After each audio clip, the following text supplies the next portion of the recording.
어머니한테는 형님만 자식이에요. 저는 자식도 아니죠. 그럴 거면 아들 하나만 낳지 전 뭐하러 낳으셨어요. 뭐야? 너 그게 지금? 너 이 자식이 그게 어머니한테 무슨 말버릇이야? 사람 많은 데서 이러지 말어라. 어머니, 정말 그러지 마세요. 형님이랑 저 차별하시는 건 그렇다 쳐도요. 애들까지 되물림 하시면 안 되죠. 장순만 어머니 손주예요.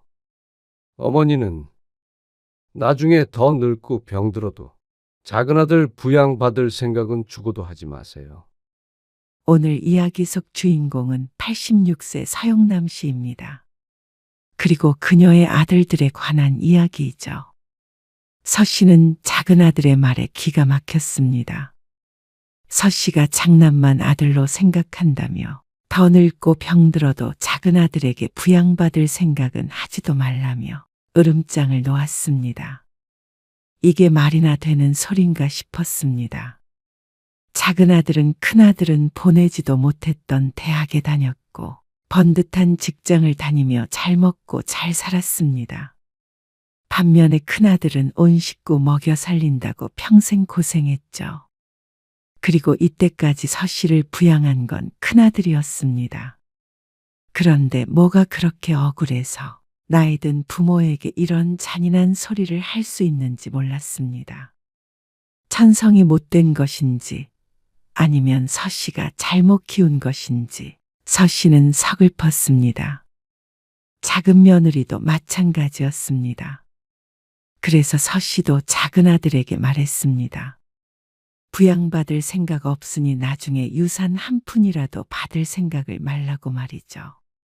부모 가슴에 대못을 받고도 잘 살지 지켜보자 싶었습니다. 그리고 나중에 자기 자식에게 똑같이 당하지나 말라고 했습니다. 인간은 뭐든 겪어봐야 깨달으니 말이죠. 서 씨는 아들이 둘 있었습니다.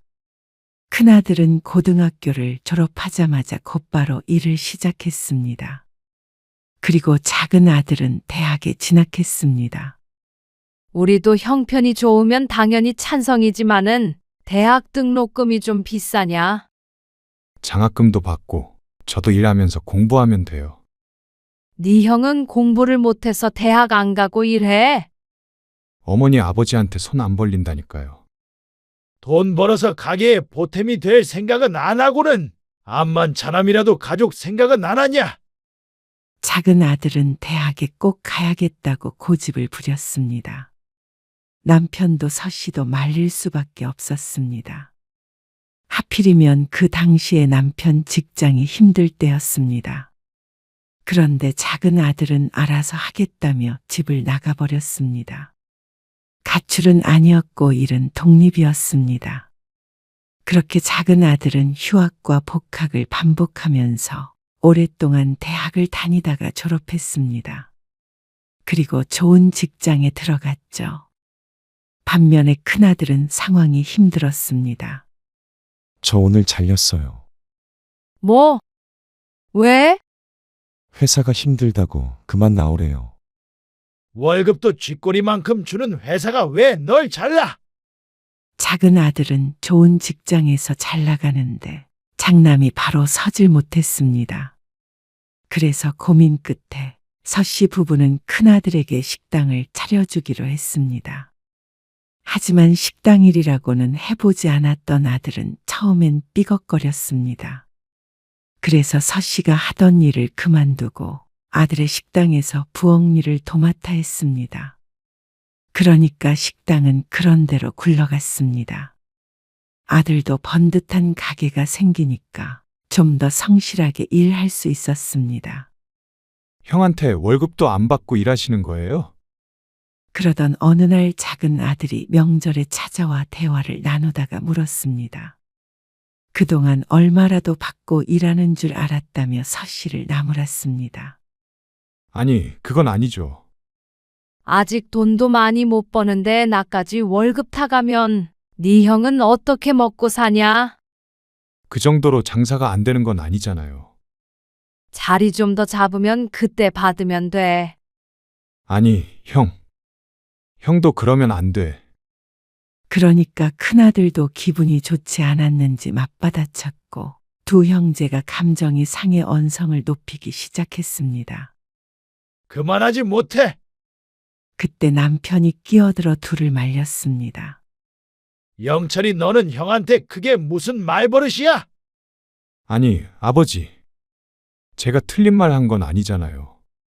어머니 허리도 안 좋다고 그러시더니 걱정돼서 하는 소리예요. 할만하니까 도와주는 거잖아. 너도 시간 날 때마다 와서 네 형 식당 좀 도와. 장남이 잘 돼야지 너도 잘 되는 거야. 그걸 알아야지.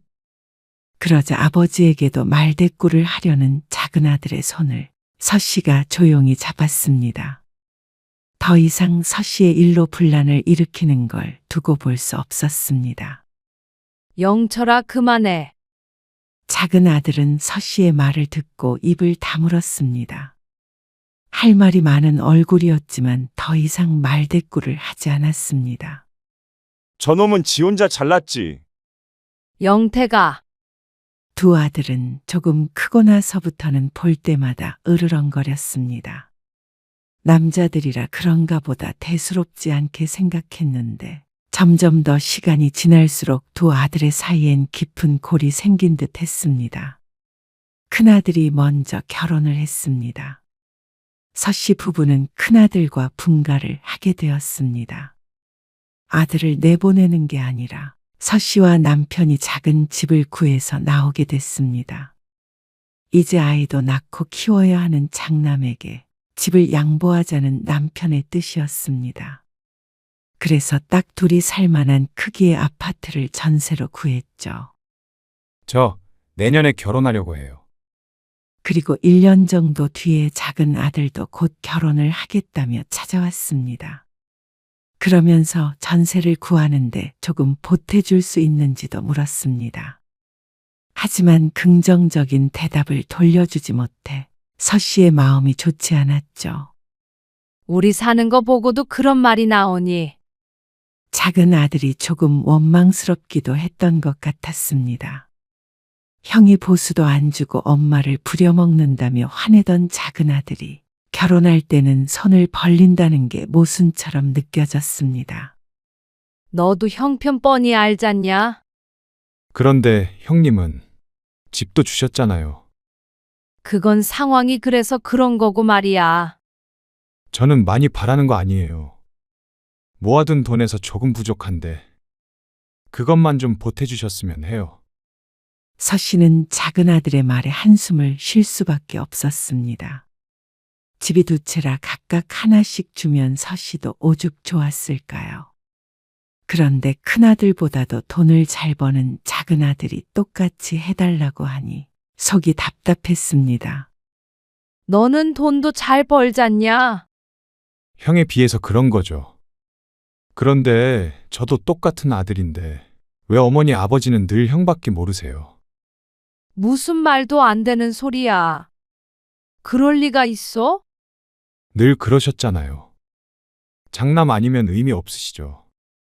서 씨는 아들의 말에 충격을 받았습니다. 살면서 그런 생각은 한 번도 해본 적이 없었는데 작은 아들의 서럽다는 듯한 목소리에 어안이 벙벙했습니다. 장남 차남 그런 문제가 아니잖아. 근데 넌 일찍 나가 살면서 혼자 벌어 혼자 썼잖냐? 그런데 네 형은 그래도 장남이라고 책임감이 있어서 다 같이 잘 살려고 대학도 못하고 계속 일하고 부모한테 보탬이 되려고 얼마나 노력했는데. 형이 보탬이 되려고 그랬던 게 아니라 능력이 없어서 어머니한테 얹혀서 산 거죠. 대학은 제가 스스로 갔고 어머니는 형 식당 차려주시고 집도 주셨잖아요. 누가 책임감이 있단 말씀이세요? 영철이 너 왜 이렇게 삐뚤어졌어? 그땐 다 사정이 있어서 그런 거잖아. 식당도 형만 혼자 잘 살자고 차린 거 아니잖아. 실제로 식당 일이 좀 나아지면서 서 씨는 월급도 받았습니다. 그러니까 작은 아들과 비교하기도 어려웠습니다. 큰아들은 내내 서 씨 부부와 같이 살았기 때문에 땅 나눠서 큰아들에게 이만큼 지원해줬다고 보기도 그랬죠. 그런데 작은 아들은 그동안 그것들이 차별이라고 느꼈던 모양이었습니다. 서씨가 해명하려고 했지만 이미 마음이 상했는지 작은 아들은 입을 다물었습니다. 그리고 불편하게 있다가 집으로 돌아갔습니다. 결혼하고 나서도 대면대면하게 지내더니 서씨의 남편이 세상을 뜨면서 다시 작은 아들과 가까워졌습니다. 혼자 지낼 수 있으시겠어요? 왜 못 지내? 아니면 저희 집으로 들어오세요. 작은 아들은 혼자 남겨진 서씨가 걱정되는지 자꾸만 찾아왔습니다. 너희 집으로 가면 식당에서도 멀어지고 여러모로 불편하지. 며느리 눈치도 보이고 나는 여기서 그냥 살련다. 마음만이라도 고마웠습니다. 큰아들은 그런 말이 없었는데 작은 아들은 큰아들에 비해 섬세한 구석이 있긴 했습니다. 그만큼 예민하기도 했지만 말이죠. 그런데 크게 걱정할 것도 없었습니다. 큰아들과 작은 아들네 모두 비슷한 시기에 임신 소식을 알렸습니다. 남편이 떠난 빈자리를 새 생명이 채웠습니다. 큰아들은 아들을 낳았고 작은 아들은 딸을 낳았습니다. 3달 터울이었습니다. 남자아이 하나, 여자아이 하나. 딱 좋네. 장남이 아들을 낳았으니 그것도 복이었고 서씨 팔자에는 없었던 딸을 차남이 낳았으니 그것 또한 기쁜 일이었습니다. 그리고 서씨는 무척 바빠졌습니다. 어머니, 낮 동안엔 식당 나오지 마시고 애기 좀 봐주세요. 진수 엄마는? 진수 엄마는 식당 일 봐야죠. 진수 엄마가 애 보는 게 낫지 않겠어? 어머니 식당 일 힘들다고 그러셨잖아요. 허리도 아픈데 집에서 편하게 진수 돌보세요. 애 재롱도 보고 좋죠. 사실 아이를 보는 게 허리에 더 나쁜 것 같았지만 큰아들에게 그렇게 말하진 않았습니다. 서씨도 자신의 손으로 장손을 돌보고 싶었습니다. 서씨는 이전보다 더 바쁜 나날을 보냈습니다. 왔다 갔다 하면서 며느리 몸조리도 해주었고 애가 조금 컸을 때는 서씨가 손자를 도맡아 돌봐야 했습니다.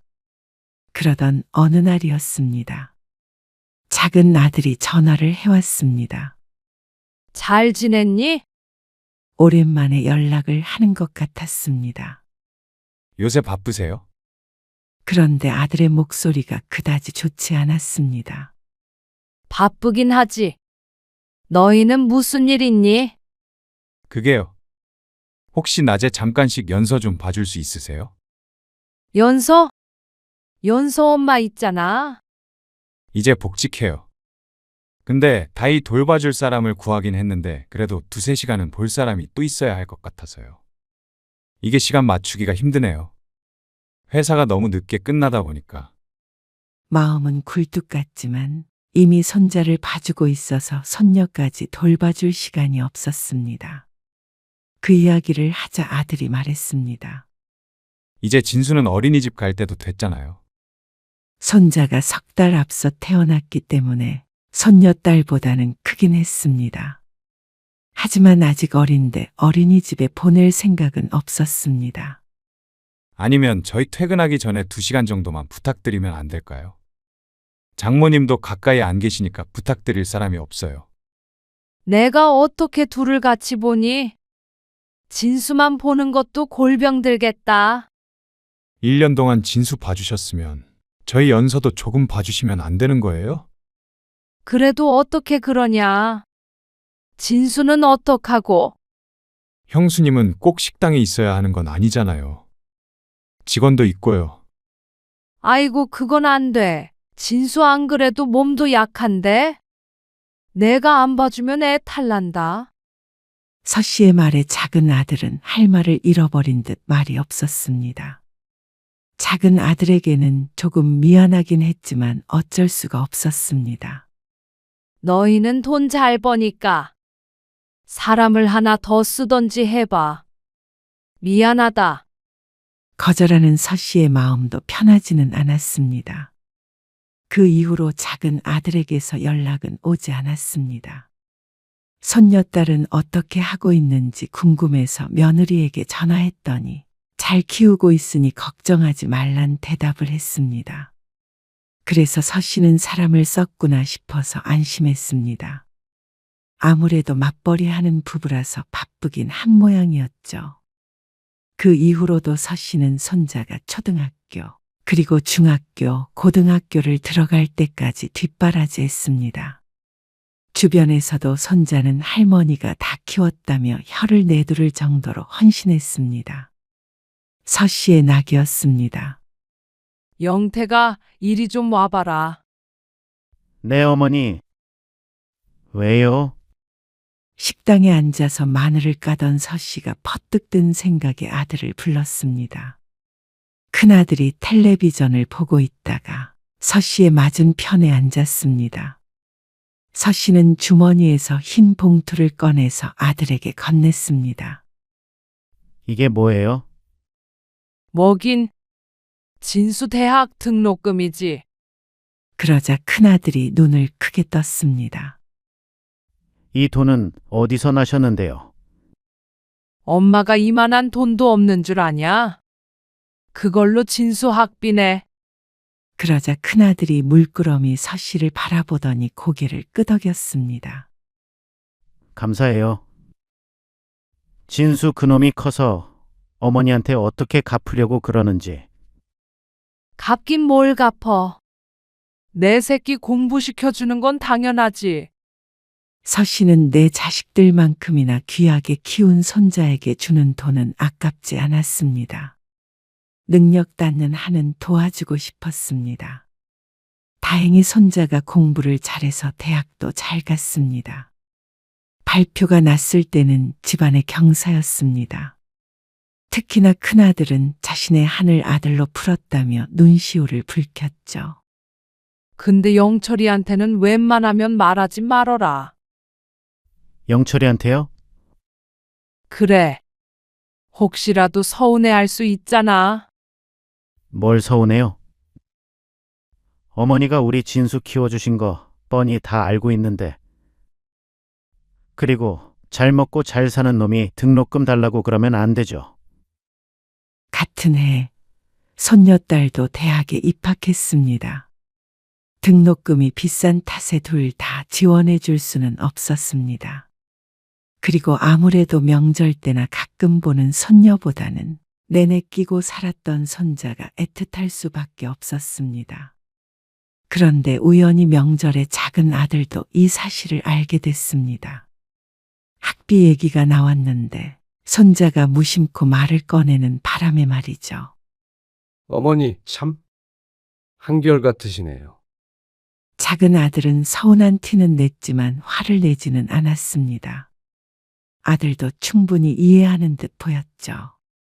그리고 손자가 대학을 졸업하고 한참을 취직을 못할 때 서 씨도 애가 탔습니다. 진수야, 이거 가지고 가라. 서 씨는 때때로 식당에 들르는 손자의 주머니에 10만 원씩 넣어주었습니다. 큰아들이 본다면 용돈을 그만큼 줄여버리기에 아무도 모르게 주었죠. 그러자 손자가 눈짓으로 고맙다고 하고는 얼른 식당을 나섰습니다. 저놈은 뭐가 되려고 저러고 다니는지 모르겠어요. 나중에 큰일 하려면 준비가 필요할 거 아니야. 공부도 곧잘했던 손자이기에 나중에 뭐가 돼도 될 거라고 생각했습니다. 그런데 결국 다음 해에 평범한 회사에 취직했습니다. 무슨 자격증을 따서 큰 회사에 들어간다더니 포기한 모양이었습니다. 정 안 되겠으면 식당이라도 물려받으면 되잖아. 속상해하는 큰아들에게 서 씨가 말했습니다. 설마 장손을 굶게 하겠나 싶었습니다. 연서는 세무사식이나 됐는데 나 참 쪽팔려가지고 어디다 말도 못해요. 더 좋은 대학 나온 놈이. 연서는 지 엄마 아빠가 대학 나와서 잘 가르쳐서 그런 거지. 어쩌냐. 미안하다. 그때 영택이 너도 내가 어떻게 해서든 대학을 보냈어야 하는 건데. 이래서 가난도 대물림 된다고 한 모양이었습니다. 부모가 잘나니 자식도 잘나졌습니다. 큰아들을 대학도 안 보내고 일을 하게 만든 자신의 잘못이었습니다. 작은아들이 그렇게 길을 쓰고 대학을 가려고 한 이유가 있었습니다. 서씨 또한 가방끈이 짧으니까 거기까지는 생각하지 못했습니다. 영철이 그놈은 연서 공부시킬 때 진수한테 조언이라도 좀 해주지. 손녀는 대학을 다니면서 세무사 공부를 했다는 걸 나중에 전해 들었습니다. 그래서 졸업 후에 바로 합격해서 벌써 회사에 취직한 지 몇 년 되었습니다. 그러니까 자연스럽게 두 아들의 사이는 더 벌어지는 것 같았습니다. 됐어요. 그놈이랑은 말도 못 섞어요. 말끝마다 잘난 척하고 진수 주눅 들어서 싫어요. 그건 그렇다. 손자가 잘 됐으면 손녀를 끌어줬을 텐데 손녀가 잘 되니까 그 반대는 잘 되지 않았습니다. 특히나 성별도 바뀌는 바람에 손자는 더욱 자존심 상해했습니다. 그래서 명절에 가끔 보게 되면 서로 대면대면하게 굴었습니다. 꼭 자기 아빠들처럼 말이죠. 그러던 어느 날이었습니다. 어머니, 연서 가을에 결혼해요. 뭐? 벌써? 벌써 세월이 그렇게 흘렀나 싶었습니다. 아직도 어린아이 같은데 결혼할 나이가 되었다니요. 그런데 서 씨의 나이를 생각하면 이상한 일도 아니었습니다. 서 씨도 80을 바라볼 때였으니 말이죠. 그리고 그해 가을에 손녀딸은 결혼식을 했습니다. 서 씨에게 손녀 사위가 생긴 것이었습니다. 오래 살다 보니 별일이 다 있구나 싶었습니다. 자연스럽게 남편이 떠올랐습니다. 참 좋아했을 텐데 하고 말이죠. 그리고 결혼식이 끝난 일주일 뒤쯤 작은아들에게서 연락이 왔습니다. 어머니, 그 축의금 말이에요. 아, 그래. 연서한테 줬는데 받았대냐? 네. 근데 20만 원 하신 거 맞으시죠? 그래. 왜? 뭐가 잘못됐어? 잃어버렸대니? 아니에요. 싱겁기는. 작은 아들은 곧 손녀가 신혼여행에서 돌아온다며 주말에 손녀와 손녀 사위가 함께 서 씨에게 인사하러 오고 싶다고 했다고 전했습니다. 서 씨는 반갑게 고개를 끄덕였습니다. 아이고, 늙은이를 다 챙겨주네. 안 와도 되는데. 따로 인사드린 적은 없잖아요. 토요일 저녁에 간다고 하니까 시간 비워두세요. 뭐 차릴 필요 없고요. 연서랑 같이 외식하세요. 알겠죠? 알았다. 그런데 막상 주말이 다가오자 약속을 취소할 수밖에 없었습니다. 손자 때문이었습니다. 할머니, 나 토요일에 갈게. 토요일에 연서 오기로 했어. 연서 신랑이랑. 나도 토요일밖에 시간이 없는데. 연서는 나중에 오라고 해. 중요하게 할 말 있단 말이야. 아이고, 바로 내일인데? 사실 내년에 나도 결혼하려고 해. 할머니, 그래서 소개시켜 주려고 했지. 어머나, 정말이야? 서 씨는 크게 놀랐습니다. 이런 겹경사가 다 있나 싶었습니다. 아이고, 그러면 와야지. 연서는 다음에 오라고 할게. 이미 결혼식장에서 한 번 봤으니까 굳이 급하게 인사를 받을 필요는 없다고 생각했습니다. 그래서 약속을 미루고 다음 날 손자와 예비 손자 며느리를 만났죠. 그리고 그 이후로 손녀 사위를 따로 보진 못했습니다. 금방 까먹어 버렸습니다.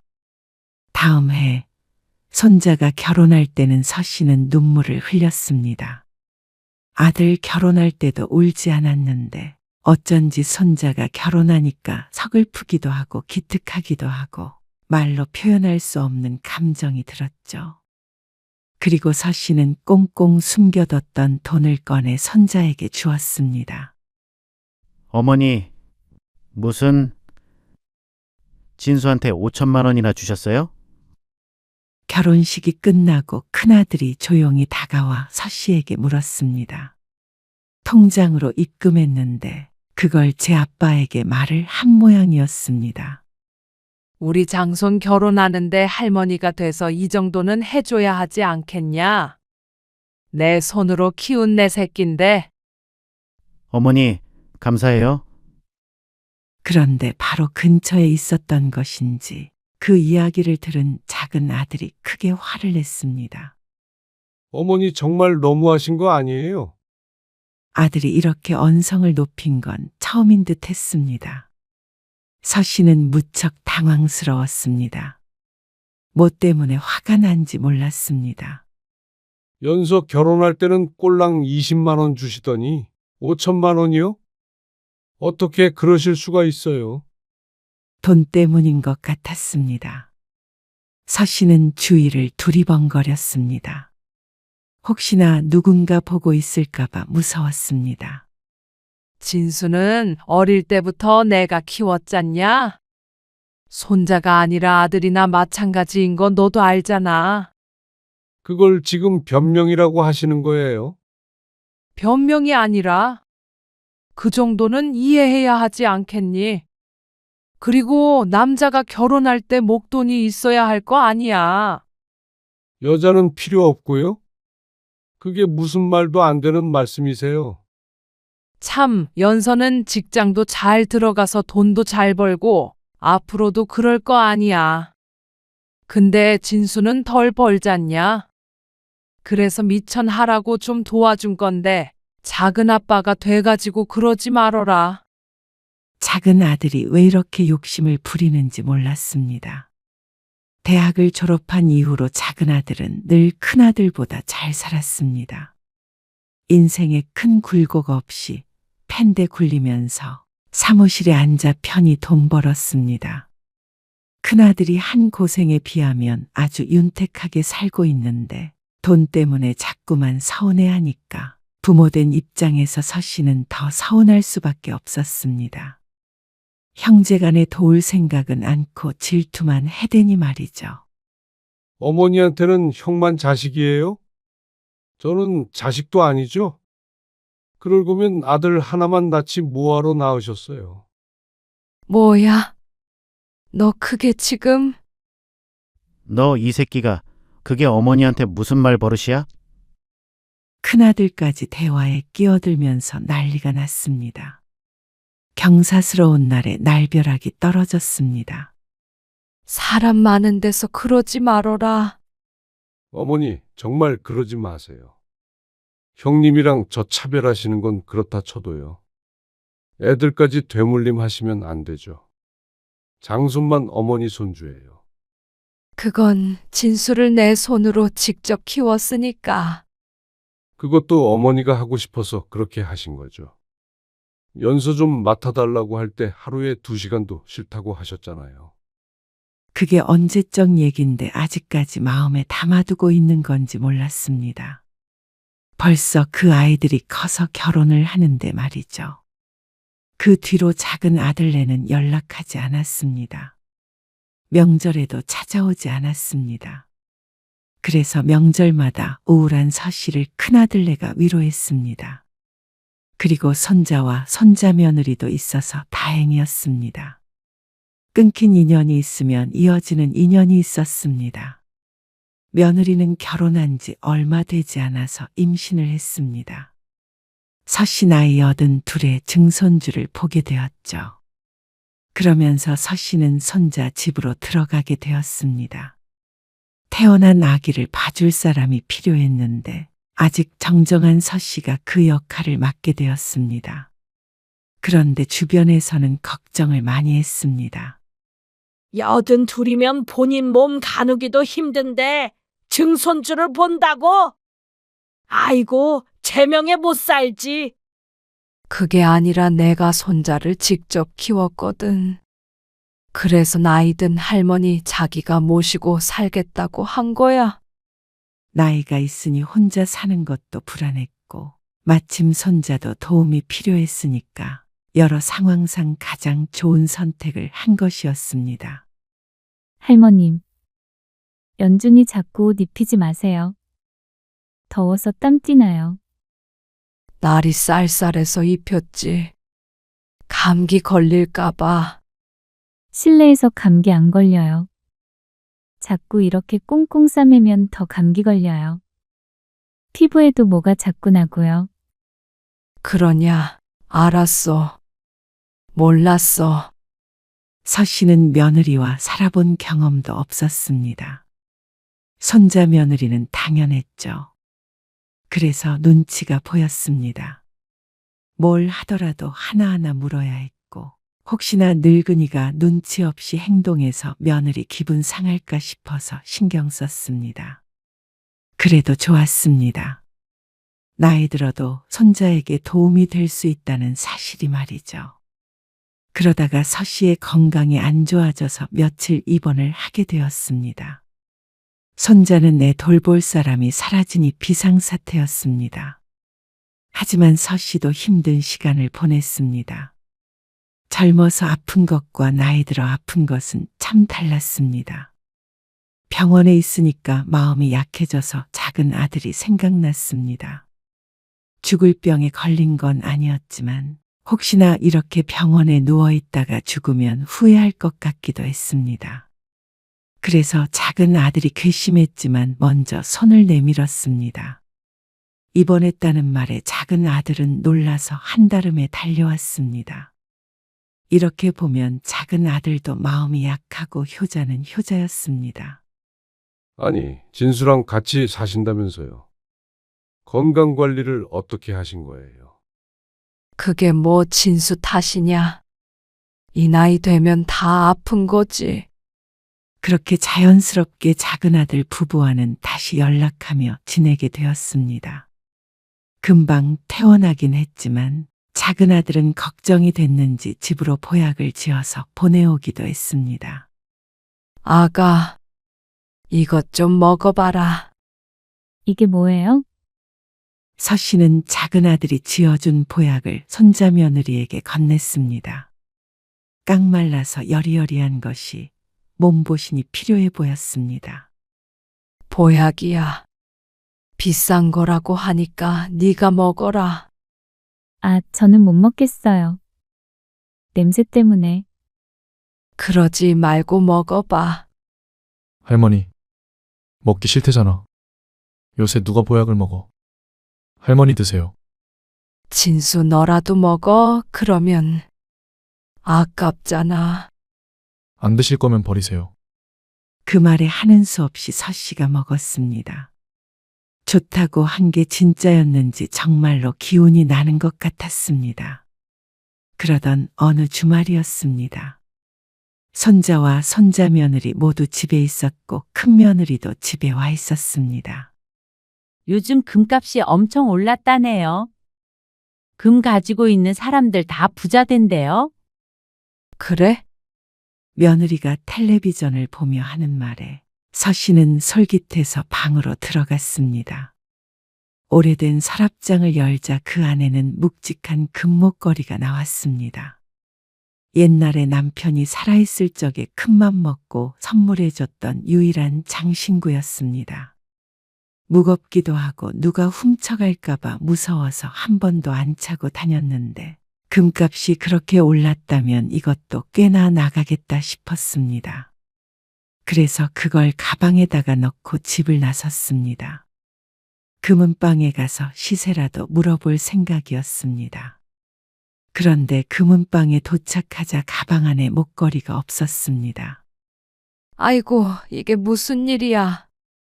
내가 분명히 여기에 넣어서 왔는데.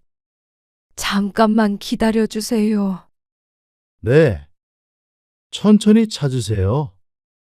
하지만 아무리 뒤져도 목걸이 비슷한 것도 나오지 않았습니다. 서 씨는 혼이 빠진 듯 했습니다. 순금 10돈짜리였습니다.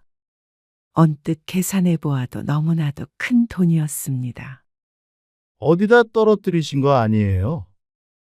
버스를 타고 나오기는 했는데 짐작도 가지 않았습니다.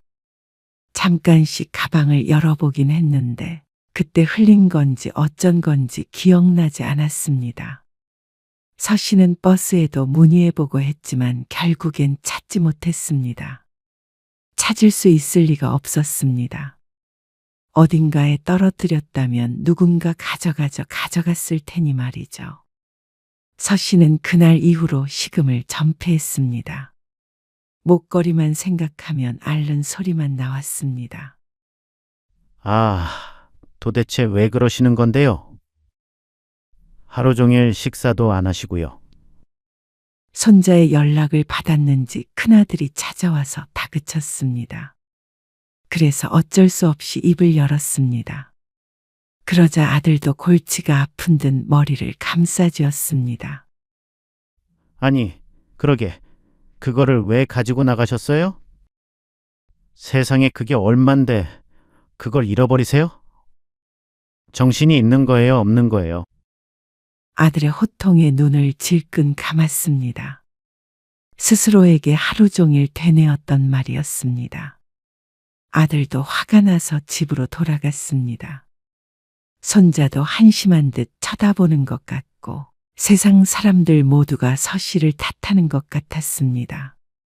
어쩌자고 그걸 가지고 나갔는지 서씨도 후회가 됐습니다.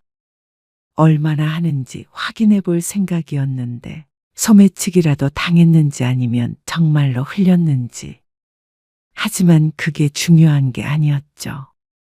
순금 10돈을 잃어버렸다는 사실이 서씨를 알아눕게 했습니다. 어머니, 잃어버린 걸 어떻게 해요? 그렇다고 그렇게 계속 식사도 제대로 안 하시고 계실 거예요. 작은 아들에게도 소식이 갔는지 전화를 해서 걱정했습니다. 하지만 서씨는 차라리 이대로 콱 죽어버렸으면 싶었습니다. 목걸이 하나도 간수 못하고 노망난 늙은이는 죽어야지. 이제 갈 때가 됐나 보다. 무슨 말씀을 그렇게 하세요? 그까짓 목걸이 없어졌다고 사람이 왜 죽어요? 그게 그냥 목걸이가 아니야. 네 아버지가 사준 거고 10돈짜리라고. 10돈이든 20돈이든. 그러고 계신다고 목걸이가 돌아오냐고요. 걱정해 주는 건 고마웠지만 달갑지 않았습니다. 남은 가슴 아파 죽겠는데 그깟 목걸이라고 하는 것도 마음에 들지 않았습니다. 그래서 작은 아들의 전화는 받지 않았습니다. 그런데 사흘쯤 뒤에 작은 아들이 찾아왔습니다. 네가 여긴 어쩐 일이야? 일어나 보세요. 뭐 좀 가지고 왔으니까. 그게 뭐야? 아들이 주머니에서 뭔가를 꺼냈습니다. 상자를 열어보니까 웬 목걸이가 들어 있었습니다. 색깔이 누리끼리한 것이 순금이었죠. 10돈짜리예요. 서씨의 눈이 커졌습니다. 연수 엄마가 어머니 그러고 계신 거 알고 예물이랑 뭐랑 폐물들 다 팔아서 만든 거예요. 놀라운 말이었습니다. 작은 며느리가 어째서 이런 걸 주는지 영문을 몰랐습니다. 따지고 보면 서씨가 그동안 작은 며느리에게 해준 것도 없는데 말이죠. 이거 받고 기운 차리시래요. 그러다가 진짜 쓰러지세요. 그 말에 서씨는 눈물이 흘렀습니다. 이러니 저러니 해도 작은 아들 내외에 심성이 곱긴 했습니다. 아이고, 내가 이걸 받아도 될지 모르겠다. 얼른 받으시고 일어나서 식사하세요. 불퉁하게 말한 아들은 일하러 가봐야 한다며 나갔습니다. 서씨는 보약을 먹었을 때보다도 기운이 펄펄 나는 것 같았습니다. 할머니, 그건 들고 나가지 마요. 아이고, 그걸 말이라고 해. 서씨는 목걸이를 소중하게 보관했습니다. 그리고 한 달쯤 뒤 순금이 멋있긴 하네요.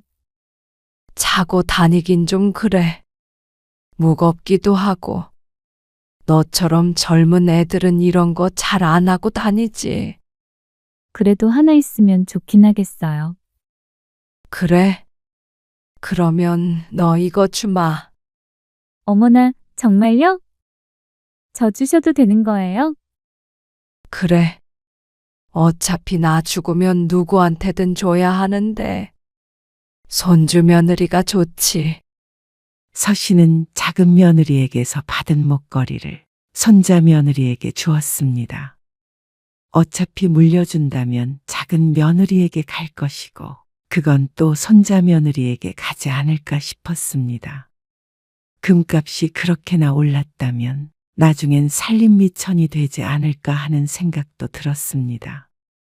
손자 며느리는 크게 기뻐했습니다. 하지만 작은 아들은 전화해서 소리를 질렀죠.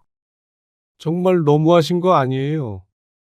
연서 엄마가 어떤 마음으로 그걸 드렸는데 손자 며느리가 어디에 무슨 사진을 올렸다는데, 그래서 아들도 알게 됐다고 했습니다.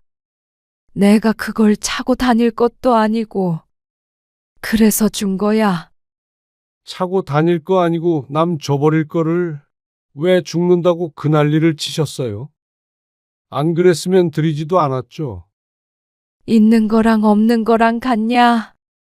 연서 엄마가 진 금붙이 싹 팔아서 사드린 거예요. 그걸 어떻게 손주 며느리한테 줘버리실 수가 있으세요? 진짜 이러실 수는 없는 거예요. 사람이라면 말이에요. 작은 아들의 말에 서씨의 표정에도 금이 갔습니다. 애초에 달라고 한 적도 없었습니다. 그런데 줬다면 그건 서씨의 것이었습니다. 서씨가 그걸 누굴 주던지 간에 아들이 이렇게 전화해서 사람이네 아니네 할 수는 없는 문제였습니다. 그리고 정말로 남을 줘버린 것도 아니고 손자 며느리였습니다. 가족에게 줬는데 이게 이렇게 화낼 만한 일인가 싶었습니다. 어머니는 나중에 더 늙고 병들어도 작은 아들 부양받을 생각은 죽어도 하지 마세요. 서씨는 아들의 말에 석상처럼 굳어버렸습니다. 작은 아들에게 들었던 말 중에서 가장 독한 말이었습니다. 그리고 이내 화가 났습니다. 부양받을 생각 없다. 대신 너도 나 죽으면 유산 한 푼 받을 생각 마. 그렇게 할게요. 영철아. 서씨가 아들의 이름을 불렀지만 전화는 끊어진 상태였습니다. 마음이 불편해서 다시 전화를 걸었지만 받지 않았습니다. 작은 며느리에게도 전화를 했는데 마찬가지였습니다. 고작 목걸이 때문에 연을 끊기라도 하겠다는 것인지, 조금만 서운한 게 있으면 연락부터 끊어버리는 작은 아들이 괘씸했고 섭섭한 마음도 들었습니다. 서씨도 그런 아들에게 지쳤습니다. 나이 든 엄마를 들었다 놨다 하는 아들에게 더 이상 서씨도 끌려다니고 싶지 않았습니다. 그렇게 1년은 넘게 아들과 전혀 연락도 안 하고 살았습니다. 그리고 증손주는 그 사이에 조금 컸죠. 명절에 큰아들네가 소자의 집으로 왔습니다. 작은 아들네는 없었지만 아쉽지 않았습니다. 증손주의 재롱을 보는 나날이 행복했죠. 그런데 명절 전날 늦은 밤, 서씨는 우연히 아들과 며느리의 대화를 듣게 되었습니다. 어머니, 요양원에 모시려고. 잘 생각했어요. 언제까지 애들 보고 모시게 할 수는 없잖아요. 애들도 힘들다고 하소연해. 그래도 마음에 걸리긴 한다. 치매에 걸리신 것도 아니고. 꼭 치매에 걸려야만 가나? 어머님 연세를 생각해요. 이제 곧 90돼. 따로 집 구해드릴 수도 없는 연세야. 알지? 자꾸 깜빡깜빡 하시는 것도 있잖아. 어린애도 있는데 진수도 불안해하고. 여러모로 어머님도 전문적인 돌봄을 받는 게 좋잖아요. 당신이 먼저 그랬잖아. 알어. 요양원에 모셔야지. 지금까지 모신 것도 힘들었지. 서 씨는 두 사람의 대화를 듣고 주저앉을 뻔했습니다. 손자와 손자 며느리가 서 씨와 함께 사는 것이 힘든 줄 알았다면 같이 살지 않았을 것이었습니다. 그런데 그런 상황에서 자신들이 데리고 사는 게 아니라 요양원에 보내겠다는 선택을 한 큰아들 내외 충격적일 수밖에 없었습니다. 서 씨는 평생을 아들과 손자만을 바라보며 살았습니다. 그런데 정신도 멀쩡한 서 씨를 이렇게 보낼 생각을 몰래 하고 있었다니 꿈에도 몰랐습니다. 언제 실행에 옮길지는 모르겠지만 두려웠습니다. 이 나이에 요양원에 들어간다면 다시 나올 생각은 말아야 했습니다. 그런데 인생의 마지막을 그렇게 보내고 싶지 않았습니다. 차라리 치매에 걸렸으면 했습니다. 그렇다면 아무것도 모르고 갔을 텐데 말이죠. 서 씨는 두려움에 떨었습니다. 큰아들이 연락이 오면 어깨가 번쩍 튀었습니다. 그래서 이렇게 살 순 없겠다 싶었습니다. 영태가, 나는 이제 혼자 살고 싶다. 아, 혼자요? 왜요? 갑자기 서 씨는 어느 날 아들의 식당으로 찾아가 말했습니다. 애기 보는 것도 이제 힘에 부치고 남은 여생 혼자서 조용히 살고 싶어. 어떻게 혼자 사세요? 위험해요. 위험하긴. 원래도 혼자 살았는데 뭘. 정신 멀쩡한데 왜 못 살아. 그러자 아들이 뜨끔한 표정을 지었습니다. 서 씨는 아무것도 모른 척 아들에게 말했습니다. 그냥 작은 방이라도 좋으니까 하나만 얻어줘. 너희랑 가까울 필요도 없고, 친구들 만나고, 취미생활도 하고 그렇게 혼자 말년을 보내려고 그래. 그러자 아들이 며느리와 눈을 마주쳤습니다. 이렇게까지 말하는데 요양원에 보낸다면 자식이 아니라 악마가 아닐까 속으로 생각했습니다. 다행히도 큰아들은 악마는 아닌 모양이었습니다. 금방 방 하나를 얻어주었습니다. 그렇게 서 씨는 손자의 집에서 나오게 되었습니다. 그런데 막막하기도 했습니다. 무작정 나오긴 했지만 서 씨도 본인이 몇 살인지 알았습니다. 이제는 슬슬 자식의 도움이 필요할 나이였죠.